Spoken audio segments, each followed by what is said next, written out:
الحمدللہ وحدہ لا شریک لہ والصلاة والسلام علی من لا نبی بعدہ وعلی آلہ واصحابہ الذین اوفوا عہدہ اما بعد فاعوذ باللہ من الشیطان الرجیم بسم اللہ الرحمن الرحیم قل هل يستوي الذین يعلمون والذین لا يعلمون اللہم صلی علی محمد وعلی آل محمد کما صلیت علی ابراہیم وعلی آل ابراہیم انک حمید مجید اللہم بارک علی محمد وعلی آل محمد کما بارکت علی ابراہیم وعلی آل ابراہیم انک حمید مجید۔ مرکز اہل السنت والجماعت سرگودا پاکستان کے طلباء کرام کا جو امتحان ہوا، اس چشمہ امتحان کا آج نتیجہ تھا۔ نتیجہ سنایا گیا۔ طلباء جن نے اپنی حیثیت لی ہے، پوزیشن اختیار کی ہے، الحمدللہ ان کو انعامات اساتذہ کرام نے دیے۔ اللہ تعالیٰ تمام طلباء کو علم نافع عطا فرمائے، علم مقبول عطا فرمائے۔ اللہ تعالیٰ تمام طلباء کو اپنے دربار میں قبول فرما لے۔ طالب علم ہونا یہ بہت بڑا اعزاز ہے۔ رسول اکرم صلی اللہ علیہ وسلم قرآن کریم اور دین مبارک پڑھایا کرتے تھے۔ صحابہ کرام رضی اللہ عنہم اجمعین حضور اکرم صلی اللہ علیہ وسلم سے پڑھا کرتے تھے۔ تو معلم پیغمبر کا نائب بن کر درس دیتا ہے، اور طالب علم صحابہ کرام رضی اللہ عنہم اجمعین کا نائب بن کر درس کو لیتا ہے۔ ایک بہت گہرا اور بہت عمدہ اور بہت پیارا تعلق ہے۔ ضرورت اس بات کی ہے کہ ہم جو علم حاصل کرتے ہیں اس علم کو اپنی عملی زندگی میں لائیں، ہم اس علم پر عمل کریں، اس علم کے مطابق خود کو ڈھالیں، اس علم کے مطابق اپنی زندگی گزارنے کی بھرپور کوشش کریں۔ یہ جو طالب علمی کا ہمارا دور ہے، طالب علمی کا زمانہ ہے اور پڑھنے کا دور ہے، یوں سمجھیں یہ گویا ایک سائنچہ ہے۔ جس طرح اینٹ بنانے کے لیے ایک لوہے کا سائنچہ بناتے ہیں اور اس کے اندر مٹی ڈالی جاتی ہے، وہ سائنچہ اگر سیدھا ہوتا ہے اینٹ سیدھی بنتی ہے، وہ سائنچہ ٹیڑھا ہو تو اینٹ ٹیڑھی بنتی ہے۔ اس لیے طالب علمی کا زمانہ یہ سائنچہ ہے۔ اگر یہ ٹھیک ہو گیا اور اس کے اندر ہم نے اپنے آپ کو ڈھال لیا تو پھر مستقبل بہت اچھا ہوگا۔ اور آپ یقین فرمائیں، اگر میں قسم اٹھاؤں تو خانس نہیں ہوں گا کہ طالب علمی کے زمانہ میں جو انسان اچھی عادات اختیار کر لیتا ہے، وہ اچھی عادات موت تک انسان کے ساتھ رہتی ہیں۔ وہ جوانی میں اور بڑھاپے میں انسان کا ساتھ دیتی ہیں۔ اگر گندی عادات اختیار کر لیتا ہے، وہ جوانی اور بڑھاپے میں پھر بہت تنگ کرتی ہیں، ان سے جان چھڑانا بہت مشکل ہو جاتا ہے۔ جان تو چھڑانی ہے، گندی عادات کو رکھنا تو نہیں ہے۔ اس لیے ہم طالب علمی کے زمانے کو اس طرح گزاریں کہ مستقبل میں ہم نے زمانہ طالب علمی پر اپنی بنیاد بنا کر تعمیر کو کھڑا کرنا ہے۔ زمانہ طالب علمی میں ہم عادات ڈالیں، وقت پہ باجماعت نماز پڑھنے کی، وقت سے پہلے مسجد میں آنے کی، جمعے کا اہتمام کرنے کی، قرآن کریم کی تلاوت کرنے کی اور اذکار کرنے کی، اپنے آپ کو پابند بنائیں۔ کتب کو صرف پڑھنا نہیں ہے بلکہ کتب کو حفظ کرنا ہے، عبارات کو یاد کرنا ہے، کتابوں کے حاشیے کو دیکھنا ہے، استاذ کی تقریر کو سمجھنا ہے اور اپنی عملی زندگی کو بالکل سنت کے مطابق ڈھالنے کی کوشش کرنی ہے۔ ہمارے سامنے رسول اکرم صلی اللہ علیہ وسلم کی ذات گرامی جو بلا عیب ہیں، اللہ اکبر، کوئی ان میں عیب نہیں، کوئی ان میں نقص نہیں، کوئی ان میں کبیرہ یا صغیرہ گناہ نہیں۔ اللہ کریم نے تمام ان امور سے اپنے پیارے حبیب صلی اللہ علیہ وسلم کو پاک رکھا ہے، معصوم رکھا ہے۔ ہم ان کی زندگی کو اپنے سامنے رکھیں اور اپنی زندگی ان کی زندگی کے مطابق گزارنے کی کوشش کریں، اور علم کے ساتھ انسان محبت کرے۔ محبت ایسی ہو جو نظر آئے۔ جب انسان دنیا میں کسی سے محبت کرتا ہے تو محبت کے آثار ہوتے ہیں۔ ایک اس کا بہت بڑا اثر یہ ہوتا ہے کہ اس کا تذکرہ ہر وقت کرتا ہے۔ من کثر حبہ کثر ذکرہ، جس سے محبت بڑھ جاتی ہے اس کا تذکرہ بڑھ جاتا ہے۔ ہم اپنے علوم کا تذکرہ ہر جگہ پہ کریں، اپنے علم پہ ناز کریں، اپنے علم پہ فخر کریں۔ ہم اس کو عیب نہ سمجھیں بلکہ ہم سینہ تان کر چلیں کہ الحمدللہ ہم مدرسے کے طلباء ہیں، رسول اکرم صلی اللہ علیہ وسلم کے علم کو حاصل کر رہے ہیں، ہم قرآن و سنت کے مطابق اپنی زندگی ڈالنے کی کوشش کریں گے، ہم نے پورے معاشرے کو بدلنا ہے، تبدیل کرنا ہے اور پوری رخ کو بدلنا ہے۔ یہ تب ہوگا جب ہم اپنے علم پہ فخر ہوگا، اپنی شریعت پہ فخر ہوگا، اپنے دین پر ہمیں ناز ہوگا، اور رسول اکرم صلی اللہ علیہ وسلم کے دین اور پیغمبر کے علم اور پیغمبر کی شریعت پر چلنے میں ہم کامیابی سمجھتے ہیں، دنیا کی بھی اور آخرت کی بھی۔ اللہ گواہ ہے، اگر ہم دنیا میں عزت چاہتے ہیں تو وہ شریعت کی وجہ سے ہے، اگر دنیا میں عزت چاہتے ہیں وہ شریعت کی بنیاد پر ہے، اگر آخرت میں عزت چاہتے ہیں تو شریعت کی بنیاد پر ہے۔ اللہ تعالیٰ نے کس طرح قرآن کریم میں منافقین کو کہا ہے، اَيَبْتَغُونَ عِنْدَهُمُ الْعِزَّةَ فَإِنَّ الْعِزَّةَ لِلَّهِ جَمِيعًا، تم ان کفار کے پاس عزت تلاش کرتے ہو، عزت تو اللہ کے لیے ہے، عزت تو اللہ کے پاس ہے، اللہ پاک عزت عطا فرماتے ہیں، جس کو چاہتے ہیں اللہ عزت دیتے ہیں۔ وَتُعِزُّ مَن تَشَاءُ وَتُذِلُّ مَن تَشَاءُ بِيَدِكَ الْخَيْرُ، عزت اور ذلت اللہ کے قبضہ قدرت میں ہے۔ جب انسان اچھے کام کرتا ہے اللہ عزت سے نواز دیتے ہیں، جب انسان گناہ کی طریقوں میں ڈوبتا ہے اللہ اس کو رسوا فرما دیتے ہیں۔ اللہ ہمیں عزت عطا فرمائے، عافیت عطا فرمائے، محبوبیت عطا فرمائے، مقبولیت عطا فرمائے۔ تو میں اپنے طالب علم بھائیوں سے، طالب علم بیٹوں سے یہ بات کہنا چاہتا ہوں کہ دیکھو، ایک ذہن بنا لو کہ ہم اس کو سعادت سمجھیں، اللہ کا کرم سمجھیں، اس کو سرمایہ افتخار سمجھیں کہ اللہ تیرا کرم ہے، تو نے میں اپنے دین کے لیے قبول فرمایا، اللہ تیرا کرم ہے، تو نے میں شریعت کی سمجھ عطا فرمایا، اللہ تیرا کرم ہے، تو نے ہمارا تعلق قرآن سے جوڑا، حدیث سے جوڑا، فقہ سے جوڑا، ائمہ سے جوڑا، صحابہ کرام سے جوڑا ہے۔ اللہ ہم اس پر تیرا شکر ادا کرتے ہیں۔ اور جب انسان اللہ کی نعمت کا شکر ادا کرتا ہے، اللہ تعالیٰ قرآن کریم میں فرماتا ہے لَإِن شَكَرْتُمْ لَأَزِيدَنَّكُمْ وَلَإِن كَفَرْتُمْ إِنَّ عَذَابِي لَشَدِيدٌ، جب تم میری نعمت کا شکر ادا کرتے ہو میں نعمت میں اضافے کر دیتا ہوں، جب نہ شکریہ کرتے ہو تو میرے پھر عذاب بہت سخت ہے۔ اللہ تعالیٰ فرماتے ہیں ما يفعل اللہ بعذابکم ان شکرتم وآمنتم، دیکھو اگر تمہارا عقیدہ بھی ٹھیک ہو تو میری نعمتوں پر شکر ادا کرو، میں اللہ تمہیں عذاب کیوں دوں گا؟ اللہ کے عذاب سے پناہ مانگنی چاہیے، اللہ کے عذاب سے بچنا چاہیے، اللہ کے عذاب سے بچنے کی اللہ سے دعائیں مانگنی چاہیے۔ تو اس وقت ایک امتحان اب ہے جس کا نتیجہ ہے ایک قبر کے اندر ہے سوال و جواب امتحان، پھر اصل سوال اور جواب اور حساب وہ حشر کے اندر ہونا ہے۔ یہاں چند لوگوں کے سامنے ہم عزت کو عزت سمجھتے ہیں، ذلت کو ذلت سمجھتے ہیں، بتائیں محشر کے میدان کی عزت کیا عزت ہوگی، معاشر کے میدان کی ذلت کیا ذلت ہوگی؟ اللہ ہمیں وہاں عزت عطا فرمائے، ذلت سے محفوظ رکھے، اللہ تعالیٰ یہاں بھی عزت عطا فرمائے اور ذلت سے محفوظ رکھے۔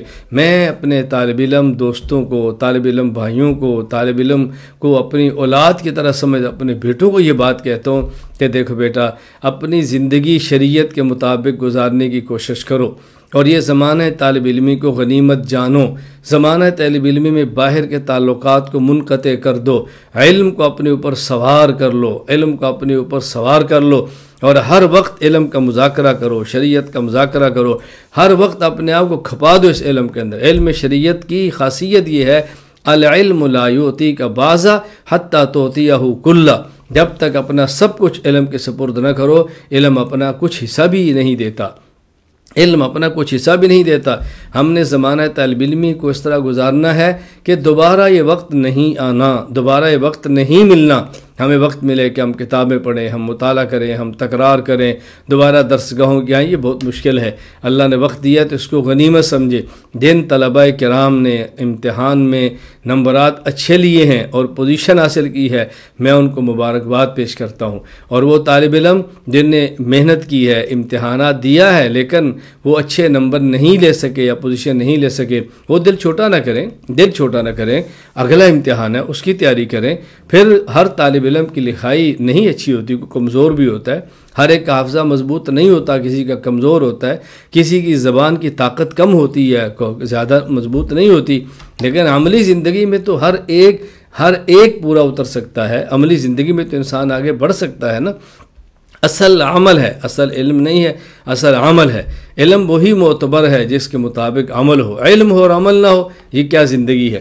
تو میں اپنے طلباء سے گزارش کروں گا کہ اپنی کمیاں اور کوتاہیاں ہم ختم کریں، اب دیکھیں مرکز میں مطالعے کا اہتمام ہے، تکرار کا اہتمام ہے، درس کا اہتمام ہے، اور پھر خوراک کا اہتمام ہے، جو ہمارے اختیار میں ہے، جو ہمارے بس میں ہے، ہم محنت کر کے اساتذہ کرام آپ کے لیے جمع کرتے ہیں اور خوشیوں کا خیال کرتے ہیں، راحت کا خیال کرتے ہیں۔ میں آپ طلباء سے گزارش کرتا ہوں، پھر دیکھیے کتنا اہتمام ہے، اسباق کا بھی اہتمام ہے، کھانے کا بھی اہتمام ہے، مطالعے کا بھی اہتمام ہے، اور اس کے بعد آئندہ یہ چند دنوں بعد آنے والے آپ کو کھیلوں کا میدان سج رہا ہے، آپ کے لیے کھیلوں کا بھی اہتمام کیا گیا ہے۔ 3 دن آپ نے کھیلنا ہے، لیکن کھیلنے کا معنی نماز پڑھنی ہے، نوافل پڑھنے ہیں، ذکر کرنا ہے، تلاوت کرنی ہے، ان سب کے ساتھ ساتھ آپ نے اپنا وقت کھیل پر لگانا ہے۔ ہم چاہتے ہیں کہ ہماری روحانی تربیت بھی ہو، ہماری جسمانی تربیت بھی ہو، طالب علم کی روح بھی اچھی ہو، طالب علم کا جسم بھی اچھا ہو، اس لیے روحانی بیماریوں سے بھی بچے، اپنی جسمانی بیماریوں سے بھی بچے۔ تو آپ نے ابھی سے ذہن بنا لیں، جن طلباء کے کھیلوں کے اندر نام ہے وہ کھیلیں گے، جن کے نہیں ہے وہ کھیل دیکھیں گے۔ میں اگرچہ وہاں آپ کے پاس موجود نہیں ہوں، یہاں رہ کر بھی انشاءاللہ میں بھی آپ کی کھیلیں دیکھوں گا، میرا بھی جی چاہتا ہے۔ اللہ تعالیٰ توفیق عطا فرمائے، اللہ ثواب عطا فرمائے، جلد ہماری ملاقات ہو، اکٹھے بیٹھیں، کھیلیں، سب کچھ کریں اور پڑھیں اور پڑھائیں۔ اللہ ہم سب کو نوازے، اللہ ہم سب سے راضی ہو جائے۔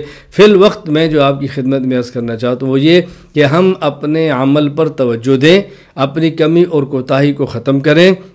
علمی کمزوری ہے تو اس کو دور کریں، عملی کمزوری ہے تو اس کو دور کریں، اور بھرپور محنت کریں۔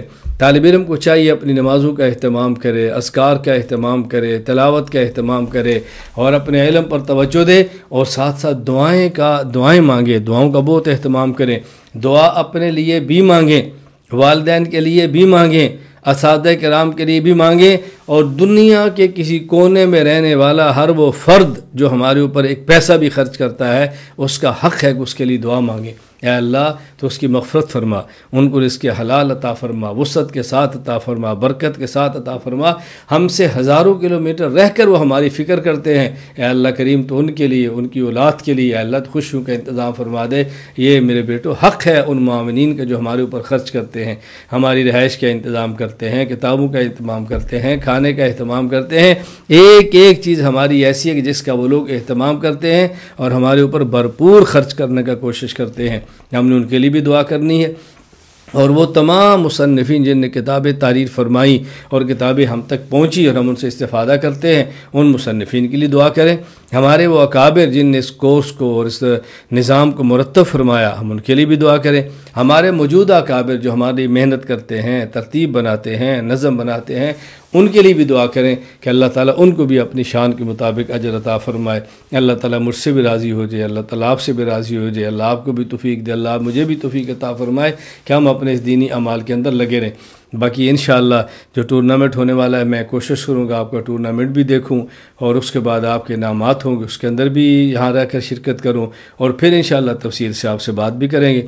آپ کا 2 ماہ یا 3 ماہ بعد آنے والا ہے تقریری مقابلہ، آپ اس کی بھی تیاری کریں، تو تقریروں کے اندر بھی آپ بھرپور حصہ لیں، قوت گویائی اپنی پیدا کریں، عربی میں تقریر کریں، انگلش میں تقریر کریں، اردو میں تقریر کریں۔ اپنی اپنی زبان ہے، سندھی ہے، پشتو ہے، پنجابی ہے، بلوچی ہے، کوئی بھی زبان ہے، اپنی اپنی زبان کے اندر خطابت کو سیکھیں اور دین کو بیان کرنے کا جذبہ پیدا کریں، اور دین کو سیکھیں اور دین کو سکھانے کی پکی نیت کریں، پختہ کریں، عزم کریں۔ ہم اپنے آپ کو میدان کے اندر نکالیں گے انشاءاللہ۔ ہم نے دلائل کے ساتھ، اعتدال کے ساتھ، اخلاص کے ساتھ اپنے عقائد کو دنیا کے کونے کونے پر پھیلانا ہے انشاءاللہ العزیز۔ ہر کچے اور پکے گھر تک ہم نے اپنی محنت کو لے کر جانا ہے انشاءاللہ العزیز۔ تو داعی کے لیے عملی زندگی ہونا، پختہ ہونا بے حد ضروری ہے۔ اللہ تعالیٰ مجھے بھی توفیق عطا فرمائے، اللہ تعالیٰ آپ کو بھی توفیق عطا فرمائے۔ اللہ تعالیٰ ہماری کمی کوتاہیوں سے درگزر فرمائے، اللہ میں خوشیاں عطا فرمائے، اللہ آپ دین کی خدمت کے لیے مجھے اور آپ سب کو قبول فرمائے۔ وآخر دعوانا ان الحمد للہ رب العالمین۔ الحمد للہ رب العالمین والصلاة والسلام علی رسولہ وعلی آلہ وصحابہ اجمعین۔ ربنا آتنا فی الدنیا حسنۃ وفی الآخرۃ حسنۃ وقنا عذاب النار۔ ربنا وآتنا ما وعدتنا على رسلك ولا تخزنا يوم القيامة إنك لا تخلف الميعاد ربنا هب لنا من أزواجنا وذرياتنا قرة أعين واجعلنا للمتقین اماما۔ اللہ کریم ہم سب کو معاف فرما دے، اللہ ہم سب کو معاف فرما دے، اللہ ہماری کوتاہیوں سے درگزر فرما دے، اللہ روحانی اور جسمانی بیماریوں سے شفا عطا فرما دے، اللہ مرکز کے ساتھ وابستہ ہر فرد کو علم، تقوی، صحت، صلاحیت، عفت، عافیت، مال، جان، اولاد، عمر میں برکت، اے اللہ عند الناس محبوبیت، عند اللہ مقبولیت عطا فرما دے۔ اے اللہ کریم پورے عالم کے اہل خیر، اہل ذکر اور اہل علم اور طالبین حق کے قلوب کو مرکز طرف متوجہ فرما دے، اللہ تو مرکز کے فیض کو عام فرما دے، اے اللہ مرکز کو شرور سے محفوظ فرما دے، اللہ خیروں کا اس کو منبع اور مرکز بنا دے۔ اے اللہ کریم ہم سب کو دین کی مقبول خدمت کے لیے تو قبول فرما لے، اللہ دین کی مقبول خدمت کے لیے قبول فرما لے۔ اے اللہ مرکز میں پڑھانے والے اساتذہ کرام، اے اللہ کریم مرکز سے تعاون کرنے والے پورے عالم کے کسی بھی کونے میں بسنے والے معاونین، اے اللہ ان سب کو اپنی شان کے مطابق اجر عطا فرما۔ اے اللہ کریم ان طلباء کو اے اللہ علم نافع عطا فرما، اے اللہ علم مقبول عطا فرما، ان کو دیر اور دور کے لیے قبول فرما۔ اے اللہ کریم ان کو صلاحیتیں عطا فرما، ان کو عافیت عطا فرما، تقوی عطا فرما، عفت عطا فرما، عزت عطا فرما۔ یا اللہ ان طلباء کو تو اپنے دربار میں قبولیت سے نواز دے۔ اللہ کریم جو ہم نے دعائیں مانگی اپنے فضل سے، اپنے کرم سے اس کو قبول فرما۔ وصلی اللہ تعالی علی رسولہ خیر خلقہ محمد وعلی آلہ وصحابہ اجمعین، آمین برحمتک یا ارحم الراحمین۔